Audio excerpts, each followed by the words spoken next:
Well, folks, we're back for part 2, and we're here with Gene Claxton, and we're talking some racing here tonight.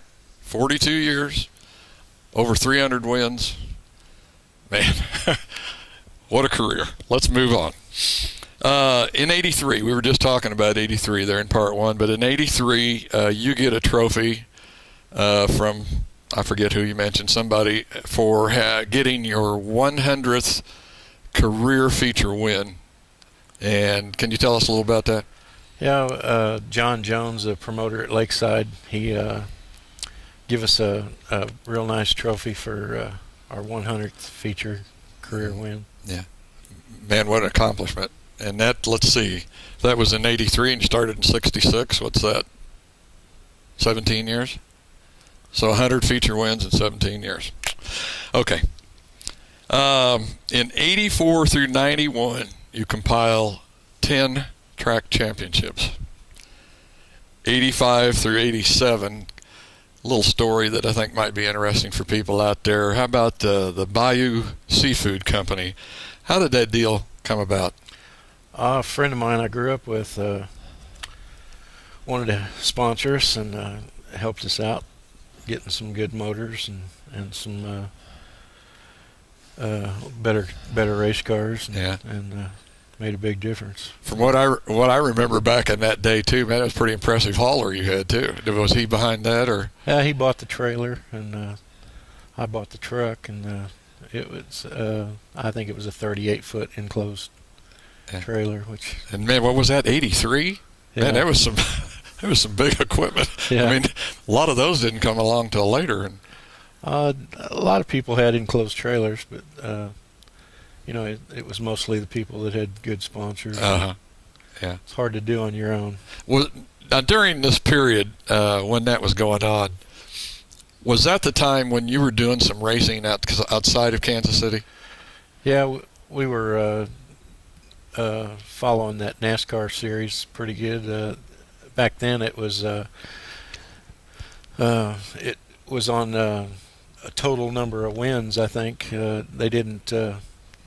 They cut it back to where you just got credit for so many features after that, but everybody was doing a lot of traveling. I was going to say, I got to look at your resume there earlier. I think Jeff Asher was showing it to me. And if I remember right, you have run in 13 states? Something like that. It's not far from all of them, but yeah, it's... well, coast to coast. I think I saw Florida and California on there, if I remember right. So yeah, you were getting around. Yeah, we did some traveling. Yeah. How did you? Do you remember how you did in that NASCAR? I don't know if I have that written down here anywhere. In that NASCAR series that you were running with, do you remember anything about that? The best we did was third one year in that regional. Regional. Yeah. Regional. Okay. Going to jump up to 89, and you've got track championships at Lakeside and I-70 on the asphalt. Now, I know that's a completely different animal there. Being a long-time dirt racer, how did you like running the asphalt? And I mean, evidently you didn't do too bad at it because you were track champion, but how did you like it? It was. It didn't seem to be as exciting as the dirt. Not as much driving as the pavement, but it was fun, but a lot more expensive too. Yeah, I have to be. I know I talked to Buzz Castor, I think, if I remember right, about it, and what he seemed to say about running on the asphalt was that he thought maybe it was there was more into the setup and the driving was a little more precise. Would you agree with those comments? Or? Yeah, the setups had to be a lot more precise. Yeah, I'd agree with that. And had to be right on. Yeah. You couldn't. Didn't seem like on dirt you could more manhandle the car than on pavement. So in other words, on dirt, if the setup's maybe a little bit off, you can make up for it with the driving. Is that what you're saying? Yeah, somewhat. Somewhat. Okay. 93, you're running two classes at two different tracks. Now you're running Lakeside and I-70 once again. Boy, a lot of this again, has to fall back on having a good crew behind you. Oh yeah, we had Richard Collins helped us for a long time, and raced with David Wise some Mm-hmm. off and on there a few years, and we Yancey Shepard and Mark Dotson, we Yeah. raced with them. Okay. Racing at Lakeside on the asphalt, I got another question. I don't think I've ever asked anybody this. How did you like that white line rule? Not too well. It was I don't know who thought that up, but they wasn't a good deal. Wasn't a racer, was it? No.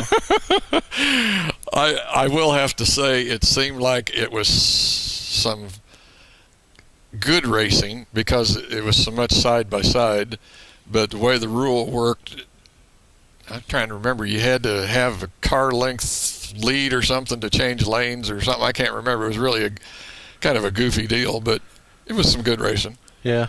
That track always had so much moisture seeping up through it. Uh-huh. Was the worst thing with Yeah. Lakeside when it was pavement, but it got better as it ran on it for years. Uh-huh.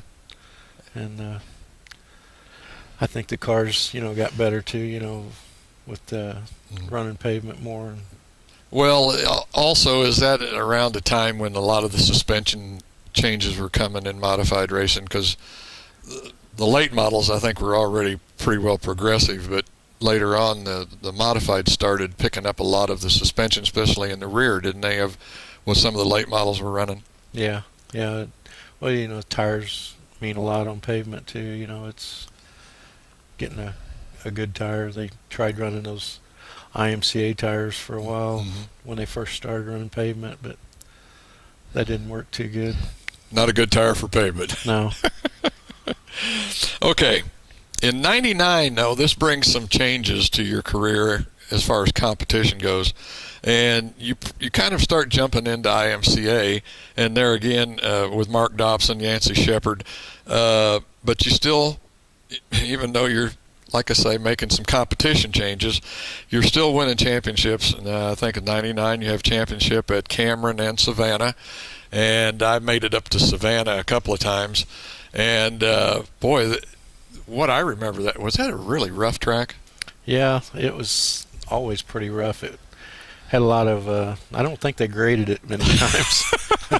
It was always pretty like a roller coaster, I guess you'd say. Yeah. It was. Oh, it was tough. I only made it up there, I think, maybe 2 times. But both the times I was up there, what I remember in particular were the sprint cars. They just seemed to be. Oh yeah, it was. That was modified like that? Yeah. Oh yeah. Was it really? Yeah. Yeah, it was a different track to race on. But they didn't do a lot of prep work during the week, I don't think. Wet her down and let them go. Yeah. Gene, answer me this, and I think we've only got about a minute or so left here before this second period's over. Is there much of a driving difference that you had to make, speaking of this time in '99, between running this IMCA modified, I guess is what I'm trying to say. From my understanding, in that time frame, the horsepower was down a little bit on those. So was it some different driving going from, well, you'd been doing late models and stuff, going to that IMCA late modified? Yeah.